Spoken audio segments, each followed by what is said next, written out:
Hi, I'm Altair from Love and Light. Today we're going to talk about difficult emotions. Difficult emotions such as frustration or tension or anger or stress, and how to deal with them in your daily lives. I'll give you an example. I was at the train station, standing in a long queue of people. We'd been waiting for a train that was late. Along came a businessman, and he eyed up the space between me and the next person and decided he was going to fit in there no matter what. He aimed straight for the space and he barged me out of the way. Now in that moment, I had a choice to be compassionate or to react. I chose compassion. And the reason why was that I'd been practicing presence. How did I do that? Up till that point in the line, I had been very simply observing the breath, watching the breath as it rose and watching the breath as it fell, breathing in, breathing out. My awareness was centered on the present moment and on that breath. There was no other thought, just simply following the breath in and out. When that businessman hit me, and it did hurt, I had a choice in that moment to continue with that practice of practicing presence and thereby share compassion, or to react angrily or tense up or express frustration or resentment or anger. By choosing compassion, I was able to stay in the present moment and just continue that breath, breathing in, breathing out. The Buddha called this the practice of shamatha, or being able to stop, pause, and in fact, dive deep into insight or vipassana. You do that by simply, whenever a difficult moment arises, you're going to have a moment where an emotion arises for just an instant. You might even feel it. You might feel slightly angry or a moment of resentment, or you may just be aware that there's a shift because, in my case, the businessman came into that space. In that instant, and I call it catching a firefly. To catch a firefly is difficult. It's only an instant of moment where you have the possibility to change reality. You have the possibility actually to step into compassion. So it's a very powerful moment of practicing presence. As that breath rose and the businessman hit me, I was aware that he had hit me. I was aware of the pain, but I didn't allow it to go any further than that. I simply resumed on my path of practicing presence and observing the breath as he continued on his way. I gave him a glance to make sure that he wasn't going to come back and hit me again.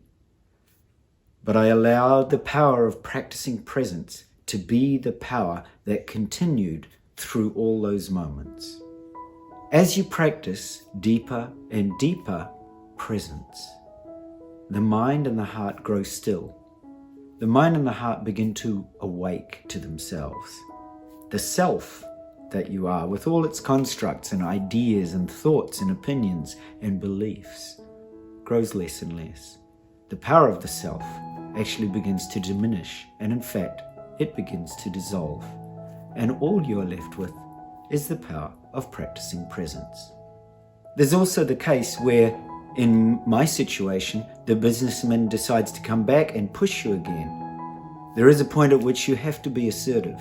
And to be assertive could mean that you just stand your ground and you state very compassionately that you're in the line and that this was the place that you were standing in. Or assertiveness sometimes can mean that you actually extract yourself from the situation and you remove yourself and you go to another line or another place or another train station. The emotions that arise, in my case, the emotion was there for the barest instant, for the flicker of the firefly's wings. Sometimes those emotions remain. So how can you deal with the emotions when they just keep coming back at you again and again, a little bit like the businessman? Well, it's the same thing. Sometimes you have to acknowledge to yourself that the emotion is very strong. You have to take a walk in a forest, get a cuddle from a loved one, go for a massage, take some time out, breathe, remove yourself from the situation completely. So sometimes that's necessary because of a phase or a season that we're in. So when you practice regularly, you'll find that those seasons of frustration come much less often. And when you find yourself in a situation of frustration, gradually you know what to do much more quickly. Your intuition tells you, it speaks to you very strongly and says, you need to get out, or you need to stop, or don't deal with this person any longer. So in those situations, you might just say to the person, look, thank you, but I just don't need this anymore. I'm going to go on somewhere else, or I'm going to remove you myself, or I'm going to have a cup of tea in the staff cafeteria. Whatever it is that is a very clear statement of your feelings and your needs and what you're going to do about it, an action step. So that can really help the other person. They know that you're not trying to attack them, but they know that you're acknowledging something for yourself and you're not expressing any kind of demand from them. So to summarize the 3 tips. The 3 tips are practicing presence, number 1, practicing awareness, number 2, and practicing self-compassion, number 3. When a difficult emotion arises, practice presence. So prior to that emotion arising, practice presence throughout your day. At different points of your day, maybe getting up first thing in the morning, perhaps eating your breakfast, maybe going out the door or driving your car, or at points during your working day. Practice presence by breathing in and breathing out, and being very aware of the breath, being present with the breath. Step 2 is, as those difficult emotions arise, practice awareness. Treat that emotion like a friend that you need to get to know. Maybe you need to keep a journal and write down what happens as the emotion arises, or what happened before and after. Try and catch the awareness of that emotion as it arises. In the beginning, it'll be difficult. You might only catch it after it arises. But as you practice with it, you'll be able to catch the emotion partway through. You'll be able to stop yourself or use shamatha to break a habit and to see the emotion as it's arising.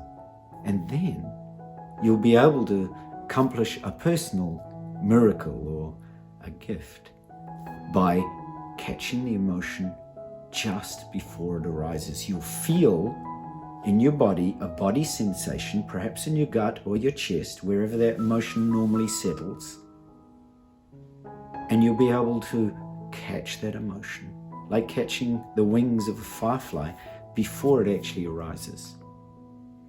And the third is self-compassion. Be good to yourself, be kind to yourself. If you have a difficult situation, a difficult emotion, afterwards, go for a long walk. Develop insight. Observe how you feel and how you dealt with it. Reflect on it. Maybe you need a massage, or you want to talk it through with a friend, a compassion buddy. Perhaps you need a long bath. Whatever you need, give that to yourself. You deserve it. The power of presence, number 1, awareness of the emotion, number 2, and the power of self-compassion after the emotion. Thank you. And love and blessings always in your path. See you next time. Bye-bye.